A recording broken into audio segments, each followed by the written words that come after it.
'Rocketry' cinema గుర్తుంది గదా! Cryogenic engine తయారు చేసేటటువంటి నారాయణ గారిని తీసుకెళ్ళి తప్పుడు కేసులు ఇరికించి అరెస్ట్ చేయడం. కొంతమంది ఆ తర్వాత అణుశాస్త్రవేత్తలు గావచ్చు, లేపోతే టెక్నికల్ ఎక్స్‌పర్టైజ్ ఉన్నటువంటి మన వాళ్ళు ప్రమాదం కారణంగానో, లేపోతే భార్య వేధింపులనినో, లేపోతే ఇంట్లో సమస్యలనో, ఆత్మహత్యో, సహజ మరణమో అన్నటువంటి విధంగా అనేక మంది చనిపోయారు. సరిగ్గా ఇవన్నీ లెక్కగట్టి సీరియల్ తీస్తే అది కాస్త అనుమానాస్పద మరణాలు, సహజ మరణాలుగా, ప్రమాదవశాత్తు జరిగిన మరణాలుగా, కుటుంబ మరణాలుగా ఉండేలాగా వెనకాల కథ నడిపింది విదేశీ శక్తులు. బట్ దాన్నేమీ చేయలేం మనం. ఇవి ఆపరేషన్స్ దాన్నేమంటారంటే హిడెన్ ఆపరేషన్స్ చేస్తూనే ఉంటారు. అట్లాంటి ఒక హిడెన్ ఆపరేషన్ ఏదైనా జరిగిందా భారత్‌లో?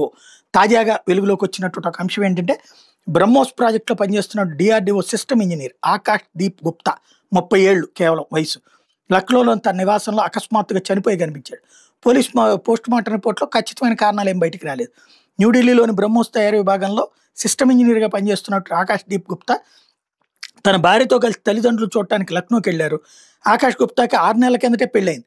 బుధవారం రాత్రి లక్నోలో వాళ్ళ ఇంట్లో వాళ్ళు కలిసి డిన్నర్ తిన్నారు. ఆ తర్వాత ఆకాష్ దీప్ అతని భార్య బెడ్‌రూమ్‌కెళ్లారు.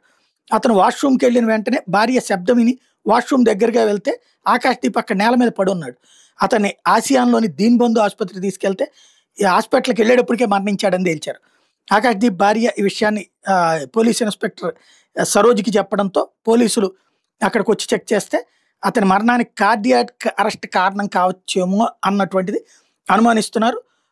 ప్రధానంగా ఇప్పుడేంటంటే ఇంత కీలకమై ఇప్పుడు పోస్ట్‌మార్టం దీంట్లో తేల్చాల్సి ఉంది. ప్రస్తుతం మనం ఇందులో చాలా పవర్‌ఫుల్‌గా ఉన్నటువంటి దశలో జరుగుతున్నటువంటిది కాబట్టి కొంత కంగారుంది దీని మీద.